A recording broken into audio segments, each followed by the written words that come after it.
des tendances qui contradisent, parce qu'ils ont les différents points de vue, les différentes orientations. Matérialisme et deuxième, l'idéalisme.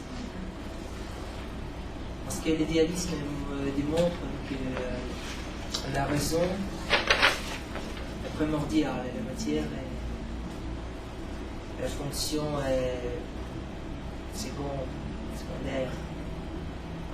Je voudrais que, avec moi, nous ayons au 3e, 4e siècle de notre ère, alors qu'il existait beaucoup de monuments, beaucoup de palais, beaucoup de temples, cirques, théâtres, colisées, et toutes ces constructions étaient liées avec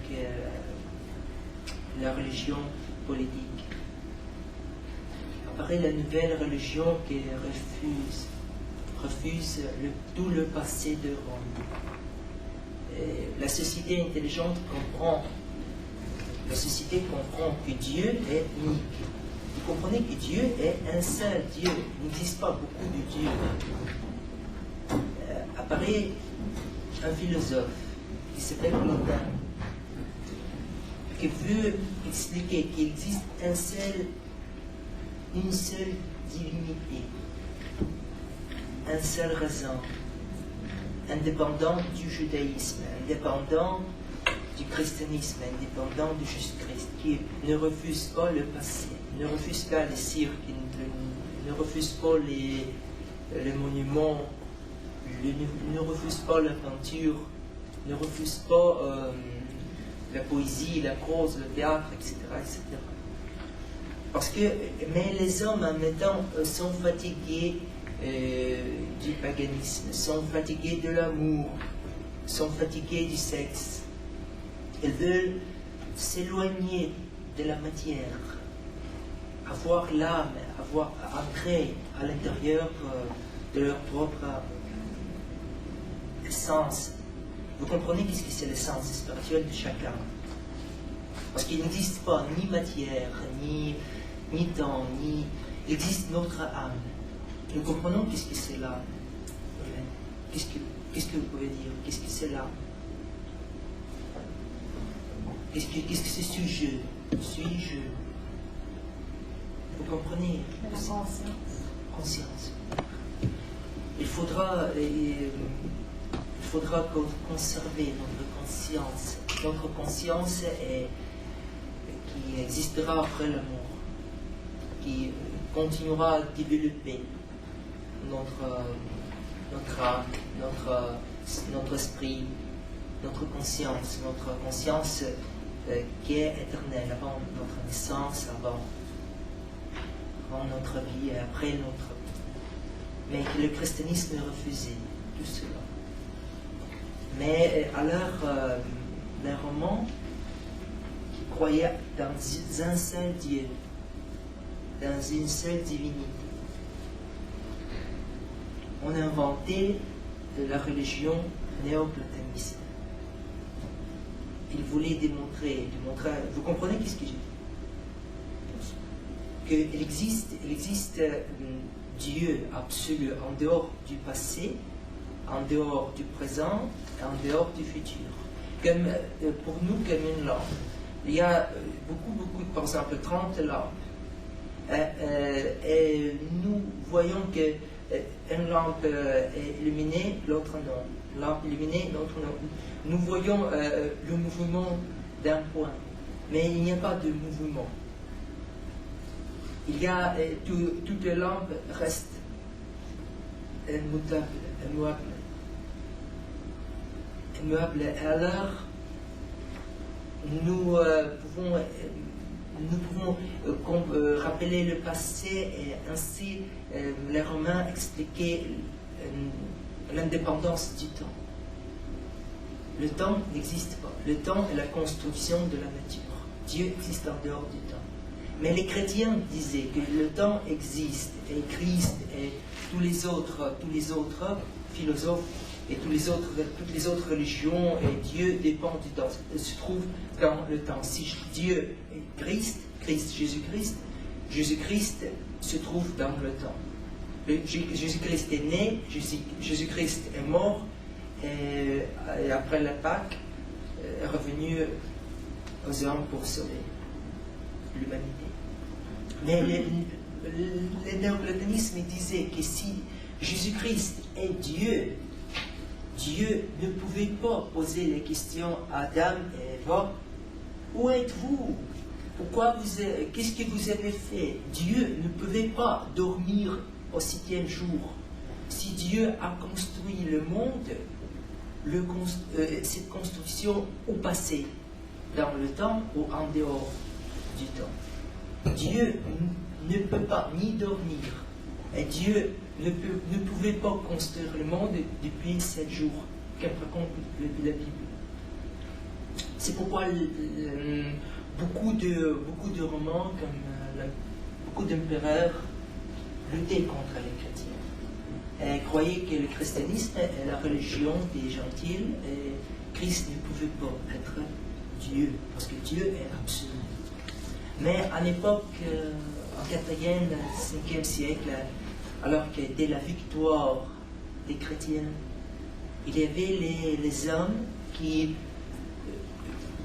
ne voulaient pas détruire les monuments, ne voulaient pas finir d'écouter la musique, ne voulaient pas venir écrire la poésie.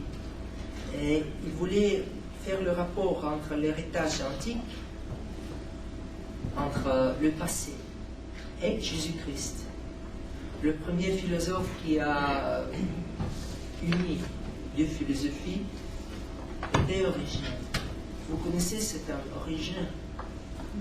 Mais en Europe, tout le monde connaît l'Origène parce qu'il était comme tous les premiers. Il n'était pas ni gentil, ni chrétien. Parce qu'Origène croyait que chaque pécheur recevra sa salvation. Il devra passer le tour d'enfer, mourir. Vous comprenez? Mourir, après passer le tourmente et passer la punition de l'âme et obtenir la possibilité pour renaître sur la terre, à passer la nouvelle ville, et cette ville donne encore une autre possibilité pour gagner le paradis ou bien quelque autre chose. Mais en 555, à Constantinople, les orthodoxes et les catholiques ont refusé cette philosophie. Et ils ont proclamé le catholicisme contemporain qui est que la vie est l'unique donnée, l'unique cadeau de Dieu. Et l'âme naît une seule fois. Et si tu as gagné l'enfer, tu resteras dans l'enfer. Si tu as gagné le paradis, tu resteras dans le paradis. C'était la philosophie du christianisme orthodoxe. Mais la philosophie est la manière, la compréhension du monde, la compréhension du but, l'amour à la réflexion.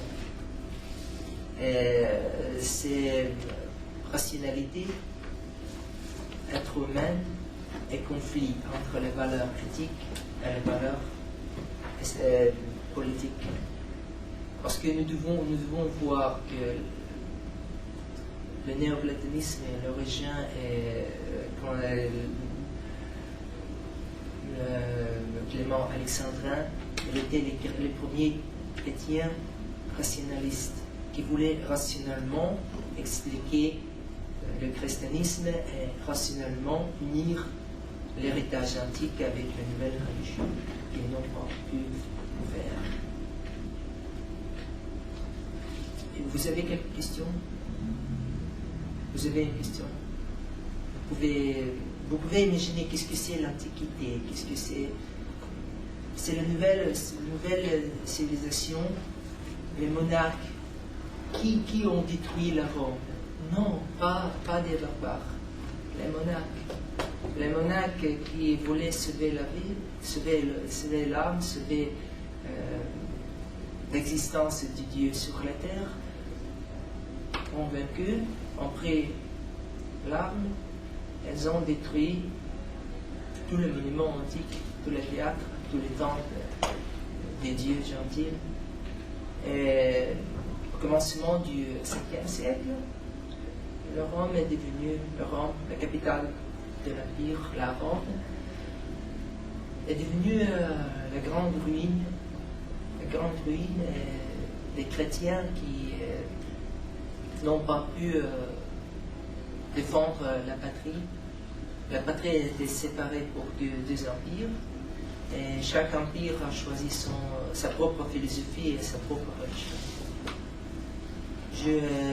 La tâche de mon cours philosophique, j'ai voulu vous expliquer qu'est-ce que c'est la philosophie. Vous avez compris, oui? D'accord? L'amour et la sagesse. Il existe deux tendances. Quelle tendance? L'idéalisme. L'idéalisme a vaincu. Le matérialisme croyait que la matière est primordiale, oui. Mais les idéalistes croient que Dieu. Mais qu'est-ce que voulait faire le néoplatonisme?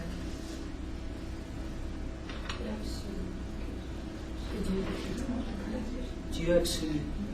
Dieu absolu, indépendant du temps, indépendant du passé et du présent. Dieu existe en dehors de la nature. Et Dieu a construit la civilisation et ils n'ont pas voulu détruire la civilisation antique. Les premiers chrétiens, jusqu'à Constantin, après Constantin, jusqu'à 395, voulaient unir Jésus-Christ avec l'héritage antique. Et la victoire des monarques fanatiques a détruit l'Empire et a provoqué l'absence de l'arme. Il n'y avait personne qui pouvait défendre la patrie. C'était pourquoi les barbares ont occupé la Rome. Et la Rome a fini son existence, de quoi commence l'époque du Moyen Âge. Et sa propre philosophie orthodoxe et catholique. C'est le but de mon leçon. C'est plus facile. Mais c'est facile parce que c'est un siècle, c'est Dieu absolu, Jésus dans le temps, Jésus en dehors du temps. Jésus avec l'Antiquité, Jésus sans Antiquité. Jésus comme le but de l'âme, Jésus-Christ et l'autre idéologie du ménage, sans Antiquité. Vous avez compris? Oui. C'est tout.